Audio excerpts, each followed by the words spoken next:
Whether you bring a constructive dismissal claim or whether you raise a grievance with your employer, this decision is largely going to be weighed up by one main factor, and that is what your preferred end goal is.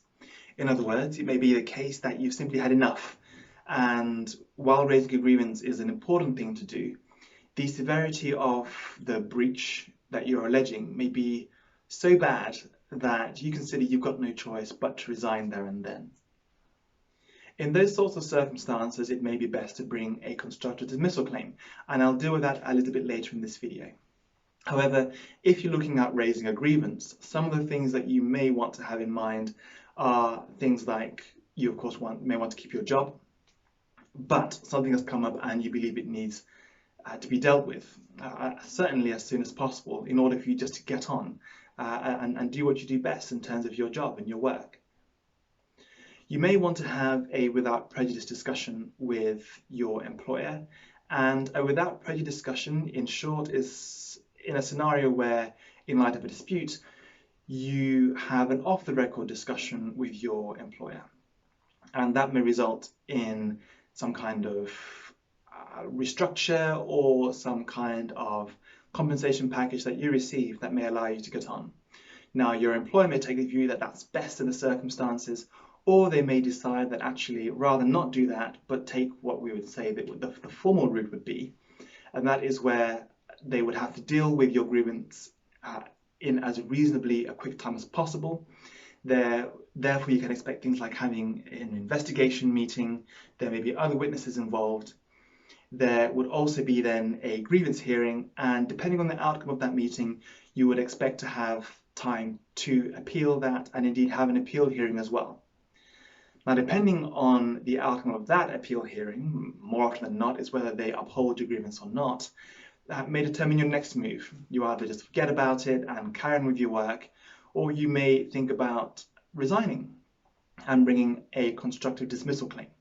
Now, a constructive dismissal claim is where you resign in light of your employer's conduct, which you feel has left you no choice but to do just that, resign. Now, again, if you want to have a think about how to raise a grievance, there's a video on my YouTube channel for that. You're welcome to look at that.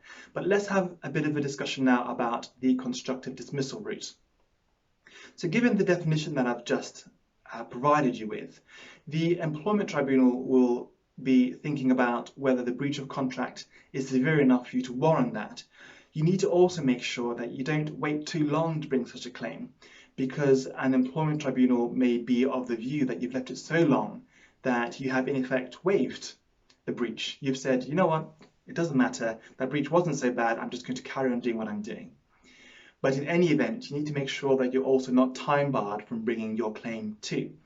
And in the majority of cases, it will be 3 months minus a day from the date of the last act, i.e. the date of the last breach of contract, say, that you can bring that particular claim. Now, as far as the awards are concerned, and in terms of the amount of compensation you may receive, the employment tribunal will take things into account like your seniority, the length of service, the severity of the breach, the employer's conduct, your conduct as well. There are a number of things to think about when it comes to looking at the merit of your claim.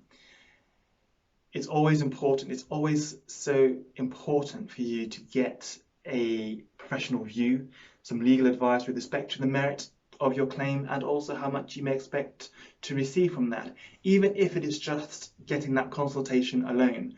Whether you decide to do the rest yourself is up to you, or indeed whether you decide to have an employment solicitor on hand to help you with that is also your choice. But it's always helpful to have in the frame of your mind, actually, do I actually have a claim?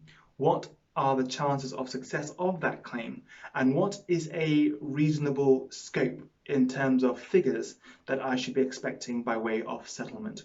Because what you don't want is to have some outlandish figure in mind that completely puts the other side off settling. It's always best to have a reasonable figure in mind. And also, it's also important to figure out whether your case actually has any merit. Litigation in and of itself, no matter how much we can try, can be quite trying, it can be emotionally draining, it can be quite time consuming.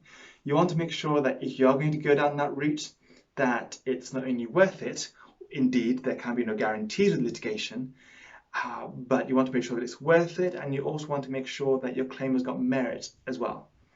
So my details are showing on the screen. You're more than welcome to get in touch, because I want to be on your side and I want to help you with whatever you may decide to do with respect to your employment dispute. Thank you.